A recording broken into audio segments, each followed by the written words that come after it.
एक छोटे से शहर में एक परिवार रहता था जिसमें महेश, उसकी बीवी कमला और उनके 2 बच्चे पिंकी और बबलू रहते थे। महेश कपड़े की एक फैक्ट्री में काम किया करता था।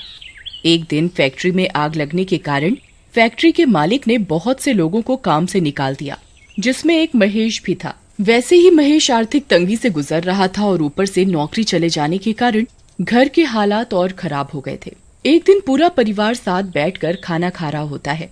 तब कमला महेश से बोलती है, घर का राशन खत्म होने वाला है, बस 3-4 दिन का ही राशन बचा हुआ है। क्या करूं, कुछ समझ नहीं आ रहा। कहीं कोई नौकरी भी तो नहीं मिल रही। अभी तो घर का किराया भी देना है। अगर मुझे जल्दी कोई नौकरी नहीं मिली तो हम सड़क पर आ जाएंगे। परेशान मत हो पापा, भगवान कोई ना कोई रास्ता जरूर निकाल देंगे। अगले ही दिन सुबह पड़ोस की एक औरत महेश के घर आती है। सब लोग उनको प्यार से मौसी बुलाते थे। वो बहुत अच्छे पैसे वाले घर से थी और अक्सर लोगों की मदद किया करती थी। अरे कमला, मैंने सुना कि महेश की नौकरी चली गई और तुम्हारे घर के हालात भी कुछ ठीक नहीं चल रहे हैं। जी मौसी, बस मैं आपको क्या बताऊं कि इस वक्त हम लोग कितने बुरे हालातों से गुजर रहे हैं। परेशान मत हो कमला, सब ठीक हो जाएगा।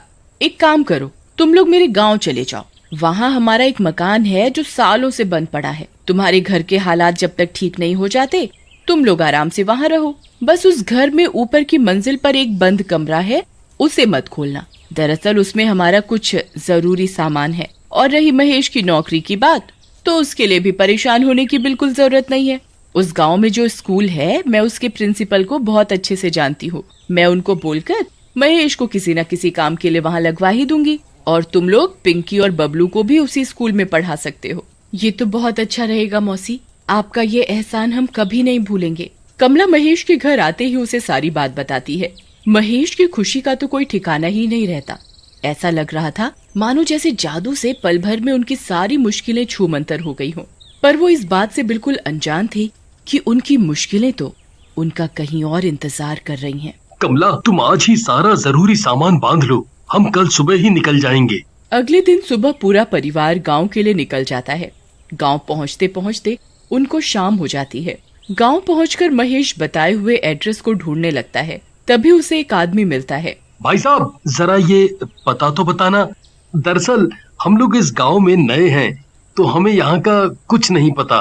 तुम लोग यहाँ क्यों जा रहे हो? तुम लोगों को क्या पता नहीं है कि ये घर सालों से बंद पड़ा है और बंद घरों में अक्सर भूत अपना डेरा जमा लेते हैं। भूत वूत कुछ नहीं होता भाई, तुम तो बस मुझे ये पता बता दो कि कहाँ पड़ेगा। हम लोग बहुत दूर से आए हैं, बहुत थक गए हैं। ठीक है, मुझे क्या, जब तुमको ही अपनी और अपने परिवार की कोई फिक्र नहीं है तो ऐसा करो, तुम यहाँ से सीधे चले जाओ और वहां से बाएं तरफ मुड़ जाना। बस वहीं एक पीपल का पेड़ है जिसके बिल्कुल सामने ही ये घर है। महेश अपने परिवार के साथ उस घर तक पहुंच जाता है। घर देखकर साफ पता चल रहा था कि वहाँ कई सालों से कोई झांका भी नहीं है। ये तो कितना पुराना घर है माँ, और कितना डरावना भी। इतने बुरे वक्त में हमें ये घर रहने को मिल गया, वही बहुत है। हम इसकी साफ सफाई कर लेंगे तो ये भी अच्छा दिखने लगेगा। चलो अब यहाँ खड़े रहकर बातें मत करो और जल्दी अंदर चलो। महेश जैसे ही उस घर का दरवाजा खोलता है तो घर में तेज हवाएं चलने लगती हैं। बाहर तो पेड़ का एक पत्ता भी नहीं हिल रहा और यहाँ इतनी तेज हवा कैसे चल सकती है? क्योंकि यहाँ भूत है। पिंकी बबलू के पीछे चिल्लाते हुए भागती है। रुक रुक, तुझे मैं अभी बताती हूँ, रुक। बबलू सीढ़ियों से भागते हुए ऊपर वाली मंजिल पर पहुँच जाता है। पिंकी भी बबलू को पकड़ने के लिए उसके पीछे पीछे भाग रही होती है। बबलू को अचानक किसी औरत के रोने की आवाज आती है। बबलू वहीं रुक जाता है और ध्यान से उस आवाज को सुनने लगता है, पर आवाज अचानक से बंद हो जाती है। क्या हुआ बबलू, थक गया क्या? नहीं दीदी, मुझे अचानक किसी औरत के रोने की आवाज सुनाई पड़ रही थी, इसलिए मैं यहाँ रुक गया। इतनी रात को कौन रोएगा? जरूर तूने किसी बिल्ली के रोने की आवाज सुनी होगी और तुझे लगा होगा कि कोई औरत रो रही है। अब चल नीचे, कुछ खा पी कर सो जाते हैं। बबलू पिंकी को बहुत समझाता है पर पिंकी उसकी एक नहीं सुनती। उसे लगता है कि बबलू उसे डराने के लिए ये सब बातें बोल रहा है। पिंकी बबलू की बात पर ध्यान नहीं देती और वापस नीचे जाने लगती है। बबलू भी उसके पीछे पीछे जा ही रहा होता है, पर अचानक उसकी नजर एक बंद कमरे पर पड़ती है जिस पर ताला लगा होता है और उस ताले पर एक लाल रंग का कपड़ा भी बंधा होता है।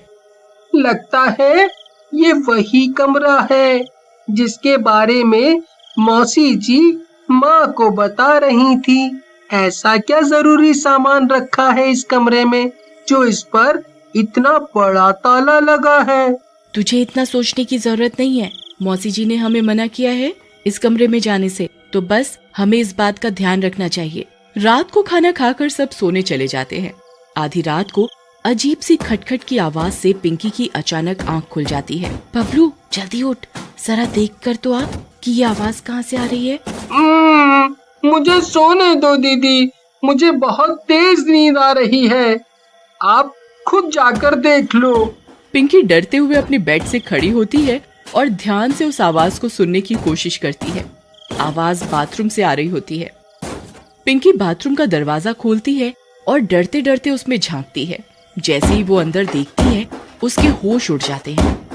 बाथरूम में पड़ा वाइपर अपने आप दीवार से जोर जोर से टकरा रहा होता है। पिंकी डर के मारे पसीने पसीने हो जाती है और भागते हुए नीचे अपने मम्मी पापा के पास जाती है। मम्मी पापा जल्दी उठो। क्या हुआ बेटा, तुम इतनी घबराई हुई क्यों हो? वो पापा, वो बाथरूम वाइपर, पापा ऊपर भूत भूत। क्या बोल रही हो पिंकी? ठीक से बताओ बेटा, हमें कुछ समझ नहीं आ रहा। तभी बबलू भी वहाँ आ जाता है। पापा वो ऊपर बाथरूम में वाइपर अपने आप दीवार से जोर जोर से टकरा रहा था। ये तुम्हारा वहम है बस, और कुछ नहीं। चलो अपने कमरे में जाकर आराम से सो जाओ। जब कल सुबह उठोगे तो सब बुरे सपने की तरह खुद ही भूल जाओगे। पिंकी और बबलू अपने कमरे में सोने चले जाते हैं। 2-3 दिन तक सब कुछ ठीक रहता है, पर अचानक एक रात पिंकी को किसी के रोने की आवाज आती है। वो उठकर कमरे के बाहर जाकर देखती है तो बाहर कोई नहीं होता, पर रोने की आवाज अभी भी आ रही होती है। पिंकी थोड़ा और ध्यान से सुनती है तो उसे वो आवाज उस बंद पड़े कमरे के अंदर से सुनाई देती है। जैसे ही पिंकी दरवाजे से कान लगाकर और ध्यान से सुनने की कोशिश करती है, आवाज अचानक से बंद हो जाती है।